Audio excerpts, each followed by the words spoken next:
Hello, I'm the Budget Modeller and this is episode 6 of my Suyata, Fokker DR.1 and Red Baron build. If you're watching this, then please subscribe to my channel, give the video a like, leave a comment and ring my bell, that'd be brill. Thank you. Okay, this episode is going to be a bit longer than usual. It's so you're all caught up on what I'm doing before my summer break. Mrs. Modeller, yes, she is a modeller, has her 2-week summer break, so we're going to be out and about doing stuff, going places and getting a new car. Anyway, after that long intro, to begin this episode we're going to be doing a bit more scene bashing. So without further ado, let's crank up the speedy uppy thing and crack on.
Right, there we have those seams knocked back, and looking pretty good if I say so myself. So let's get this fuselage prepped and ready for primer, and a bit of masking as well, to see if we can spot any seams that will need redoing. So let's get that cracked.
That's the masking done, ready for priming.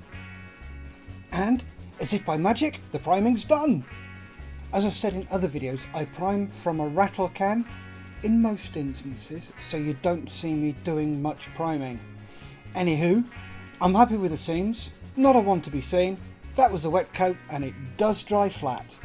Next up we'll be masking off the wing ribs. This is where the linen is taut over the ribs, so let's get that sorted, shall we?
there we have all the ribs masked off, ready for their first coat of red. Oh bugger, I lied. There are some seams to bash on the fuselage. Note to myself, let it dry first before jumping on the glory wagon. Anywho, let's get those bleeding seams sorted once and for all, shall we?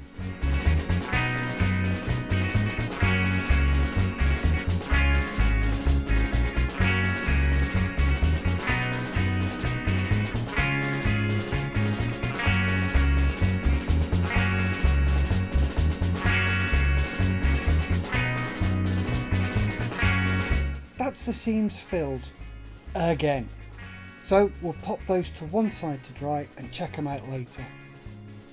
Next, back to masking. I suddenly realised that I also needed to do the leading edge where the linen will be tight over the larger ribs. So let's get those done.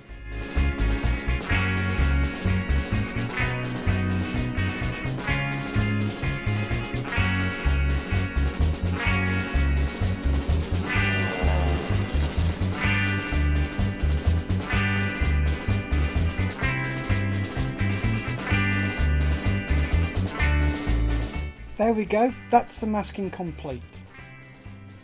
Next we're going to give the wooden parts, the prop, anti-roll bars and tail skid a varnished look. I start with Tamiya X24 clear yellow. Once that has dried, I'll give it a coat of X26 clear orange. This will simulate a varnished piece of wood. So let's crack on with that.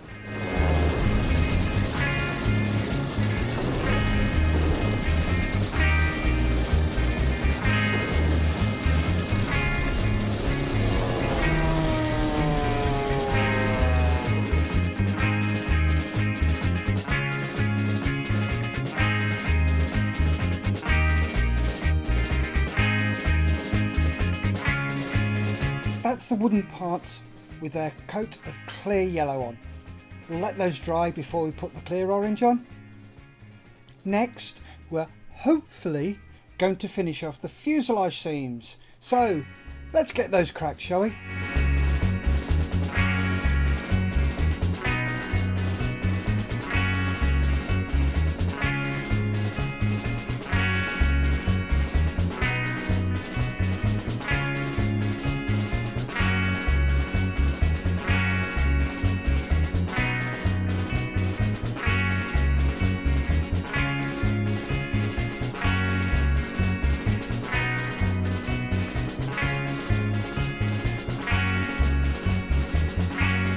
Hopefully that's the seams sorted, but you never know, it is me building it.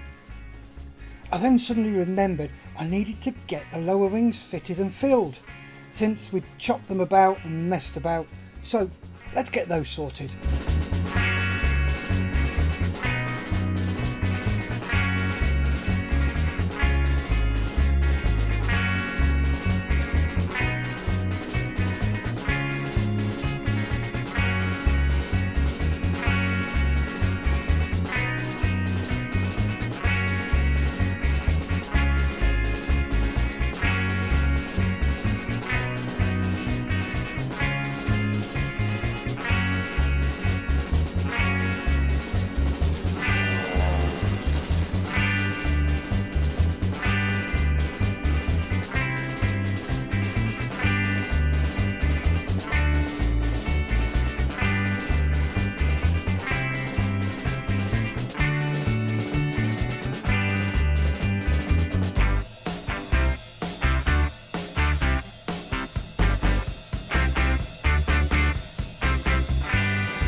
As you saw, I also popped a seam on the underside, so that needed gluing, and also spotted more gaps in the seams.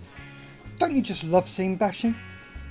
Anywho, it's time for the Tamiya X26 clear orange on the wooden parts, so let's get those sorted.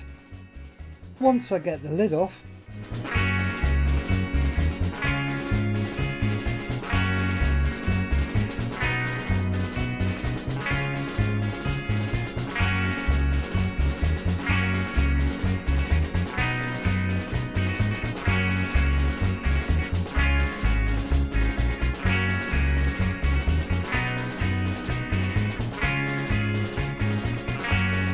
there we go, that's the clear orange painted on, which obviously now needs to dry.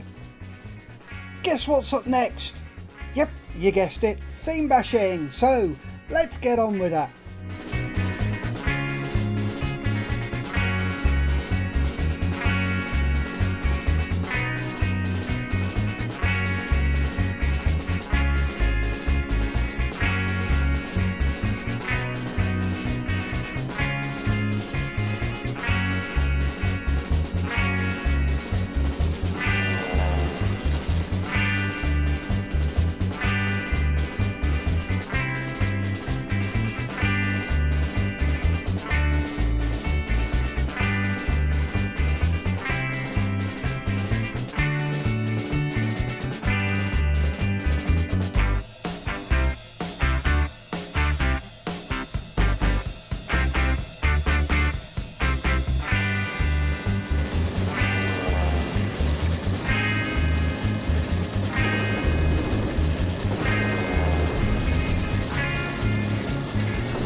There we go, that's the seams bashed out, ready for priming. So, as if by magic, priming done. But let's not fall into the same trap we did last time.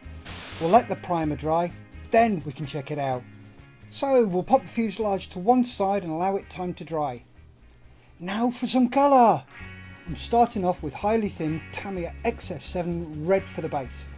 I know a yellow or orange or even a pink should go under the red. These will all make the red pop, but that's not what I'm after, so we'll see how this goes.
There we go, that's the first 3 layers of red done. I cut a whole chunk out as it would have been a bit boring for you, as I didn't screw up, I didn't lose a rudder or throw any paint around. Anyway, I left them overnight to dry and found that the paint was drying before it hit the model, leaving it rough to the touch. So this time, as I'd run out of XF7, I moved on to Vallejo 70.926 red. Again, highly thinned, about 60% thinners to 30% red, but this time I added 10% paint retarder due to the heat in the shed. This worked a treat. It gave the paint that added time to flow and settle. So let's have a look at this. Haha, fooled you, I lied. I'm not actually spraying yet. What I'm going to do is remove the masking tape first. So let's get that done.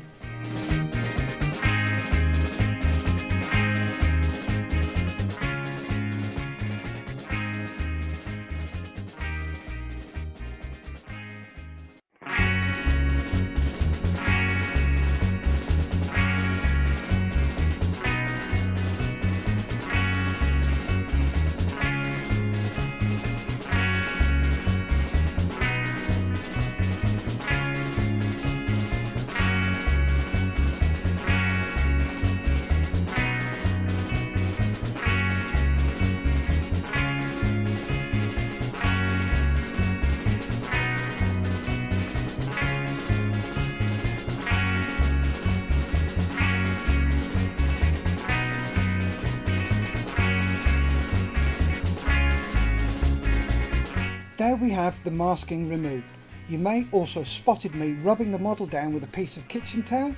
What this did was knock off all those rough bits, and it's a good way to buff your model without using sandpaper. As you can see, I'm pretty happy with that. Now we're getting down to the next red. As described earlier, Vallejo 70.926 red, 60% thinners, 30% paint, 10% paint retarder. So let's crack on, shall we?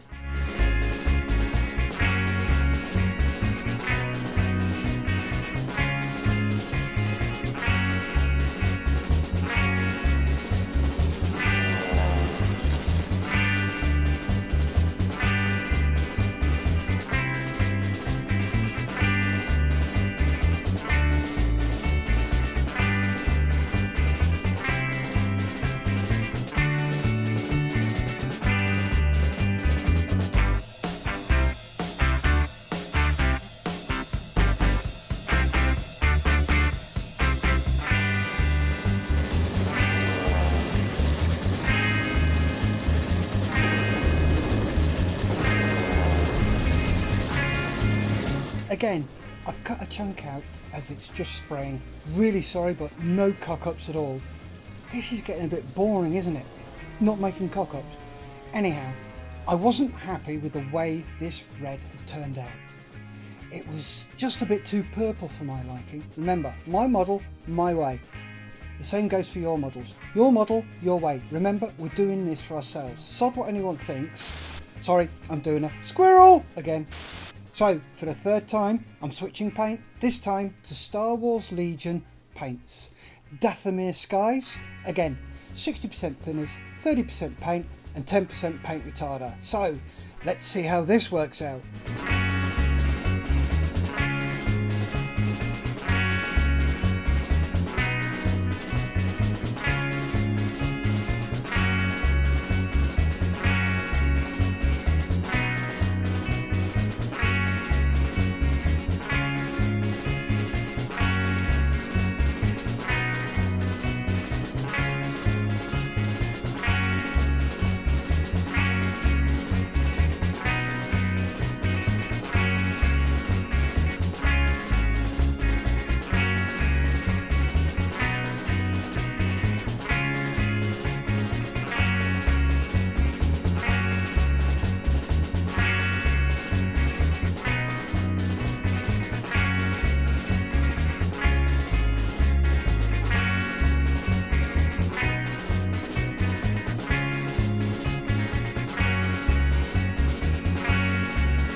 There we go, that's a lot better looking than the Vallejo.